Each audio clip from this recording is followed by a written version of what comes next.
Early in the history of warfare, man learned that the best formula for victory was compounded of striking power, mobility, and self-protection. The US is easily the most powerful country to have ever existed, and it certainly spends more on its military budget than any other country does today. That's all pretty well known. But less well known is the fact that the US has around 800 military bases around the globe. This map can't even show that many dots. These are just 200 or so dots to give you an idea of where these bases are clustered. These bases are everything from massive military compounds to small airstrips in the middle of the ocean.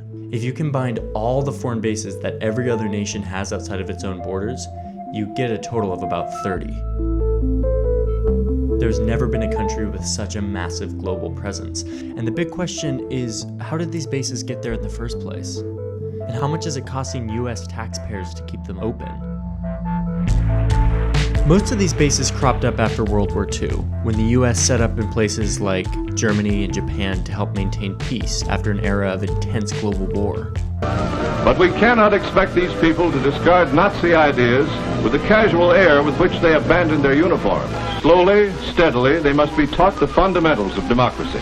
Our task is to supervise this training in democracy. Even though these countries are now stable, robust democracies and allies, the US still has 50,000 troops in Japan and 54,000 in Germany. The Korean War brought an influx of American infrastructure into the Korean Peninsula, where we now have 28,500 troops stationed. The Cold War made the US expansion to every corner of the globe imperative to US strategic goals. Here in Russia, you see the reason why we are spending billions of dollars in defense production. Why your family is paying the highest taxes in our history. But even now that the Cold War is over, there's not a place on Earth that's not still covered by US military influence. This includes everything from naval compounds like those in Guantanamo Bay, to small drone bases like those in the Horn of Africa, to little-known posts in the middle of the Indian Ocean like that of Diego Garcia. And it's not cheap.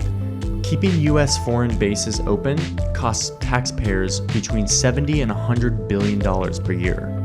That's more than any other government agency receives in taxpayer money, besides, of course, the Department of Defense itself. Taxpayers pay between $10,000 and $40,000 more per soldier stationed abroad than they do for those stationed here domestically. But this cost seems to be worth it to most lawmakers. The idea that US military leadership provides an indispensable stability to the globe is now a fixture of our global strategy and our foreign policy. In an uncertain world, full of breathtaking change, the one constant is American leadership. You can't have stability without American leadership. There's only one nation in the world capable of rallying the freedom-loving people of this planet to confront evil. American leadership is not just respected, it is required. So over the past 70 years, the US has set up bases all over the world in response to threats, and then they just never left. These 800 bases around the world represent a massive system of military power that isn't often talked about. And it's us, the American taxpayers, that are financially supporting this. We have all decided that it's worth it to pump $100 billion out of our economy to keep these bases open on the far corners of our globe.